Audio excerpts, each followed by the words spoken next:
연휴 때 가족이나 친척들 만나면 빠지지 않는 얘기 있죠. 집값 어떻게 될까? 지금 사야 돼? 기다려야 돼? 이런 질문 많이 하실 거예요. 요즘 시장이 들썩거리니까 더 혼란스럽죠? 여러분 안녕하세요. 임 소장의 부동산 톡입니다. 9.7 대책 이후 현장에서 많이들 바빴는데요.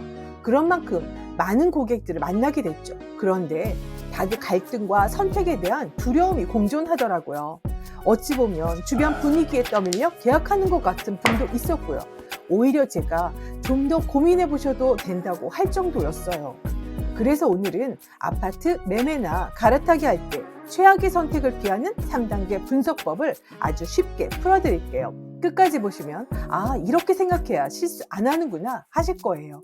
왜냐하면 중요한 건 급하게 결정했다가 나중에 후회하는 경우가 있을 수 있다는 겁니다. 1단계, 내 상황부터 냉정하게 점검하기 단계입니다. 즉, 무조건 내 상황 체크입니다.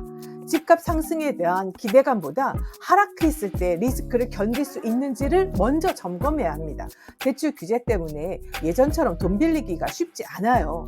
지금 내가 실제로 받을 수 있는 대출은 얼마인지, 또 현금은 얼마나 있는지부터 확인하세요. 갈아타기 하시는 분들 특히 조심해야 합니다. 새 집 잔금일 전에 지금 집이 안 팔리면 이자 부담이 엄청나요. 그래서 내 집이 제때 팔릴 수 있는가? 이걸 반드시 확인해야 돼요.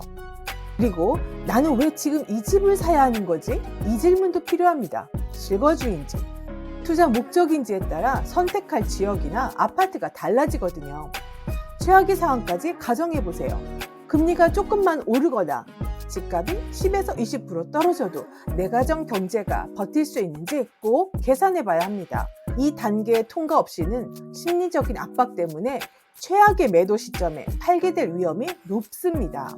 두 번째 단계, 어떤 아파트를 살 것인가 입니다. 즉, 물건, 아파트 자체를 보는 거예요.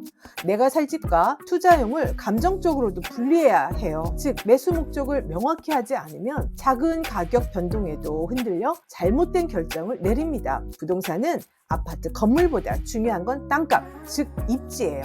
교통, 학군, 직장 접근성, 생활 편의시설이 잘 갖춰진 곳인지 보셔야 합니다. 물론 내가 좋게 보는 것은 다들 알고 있어 비싸진 거겠죠. 그래서 비싼 곳이 더 비싸지기도 하죠. 그래도 꼭 그 틈새가 있을 수 있으니 많이 알아봐야겠죠. 또 공급에 대한 리스크도 검토해 봐야죠. 정부가 공급을 늘리겠다고 했잖아요. 그러면 내가 사려는 지역에 새 아파트가 몰려올 가능성이 있는지도 확인해 보셔야 합니다. 공급이 많으면 가격 방어가 어렵습니다. 물론 서울에 원하는 지역엔 당분간 공급이 어려울 것 같지만요. 또 아파트 단지 자체의 가치도 따져야죠. 대단지인지 브랜드 있는 건지, 주차는 넉넉한지, 커뮤니티 시설은 괜찮은지, 이런 것들이 실거주 만족도를 높이고 나중에 매도할 때도 유리합니다. 그리고 지금 가격이 적정한지도 보셔야 돼요. 호가만 오르고 거래는 없는 경우도 많으니까 최근 실거래를 꼭 확인하세요. 물론 요즘은 신고가를 치고 계약이 이뤄지는 상황이긴 합니다만요. 본인이 신고가로 계약을 감당할 수 있을지 스스로 결정해야 합니다. 세 번째 단계, 언제 사야 할까요? 타이밍 분석입니다. 바로 중요한 건 타이밍이에요. 매수 타이밍 대신 매물 타이밍에 집중하세요. 시장 전체 타이밍을 맞추려는 시도 자체가 최악의 선택으로 이어지기도 하니까요. 중요한 것은 좋은 매물을 잡는 것입니다. 9.7 대책으로 공급이 어렵겠다는 판단이 매수세를 증가시켰죠. 또한 토지거래 허가제로 조만간 규제할 것 같아 규제 전에 사야 한다는 생각으로 더 빨리 움직인 것 같아요. 이러한 지금의 상승장이 단순히 분위기 때문인지 아니면 금리 인하 기대감이나 규제에 대한 대응인지, 그리고 진짜 실수요가 들어와서 그런 건지 따져보셔야 합니다. 이제 아파트는 가격이 아닌 가치를 판단해야 합니다. 즉 단순히 최저가를 찾지 말고 이 가격에 이 매물을 잡을 수 있는 합리적인 이유가 있는지를 판단합니다. 지금까지 더 오르지 못할 것 같은 고가 아파트가 더 급등을 하고 있는 것이 사실이니까요. 싸다고 하는 지역의 아파트는 전체 시장이 올라야 겨우 가격을 따라가니까 아파트 시장의 양극화는 점점 더 커지고 있거든요. 옛말에 싼 게 비지떡이라고 비싼 것은 비싼 이유가 있죠. 그러나 객관적인 가치보다 너무 비싸게 고평가되어 있다면 매수를 고려해봐야 합니다. 그리고 스스로에게 질문해보세요. 혹시 나만 뒤처질까봐, 남들이 다 사니까 불안해서 사려는 건 아닌가? 이게 흔히 말하는 포모인데 여기에 휘둘리면 위험합니다. 갈아타기 하시는 분들은 보통 선 매도 후 매수가 안전합니다. 집을 먼저 팔고 새 집을 사는 게 부담이 덜하죠. 언제 시장 분위기가 변할지 모르거든요. 특히 정부의 강력한 대책이 나온다면요. 만약 불안하다면 한 템포 쉬는 것도 답일 수 있어요. 부동산은 변동성이 있거든요. 물론 장기적 우상향은 맞아요. 그러나 지역이나 어떤 시기에 따라 가격이 출렁이기도 합니다. 금리 변동이나 추가 규제 발표 같은 시장의 변곡점을 기다려보는 것도 방법입니다. 급하면 체할 수 있거든요. 자, 이렇게 세 단계로 보시면 돼요. 내 상황부터 체크한다. 그리고 입지와 단지 가치를 본다.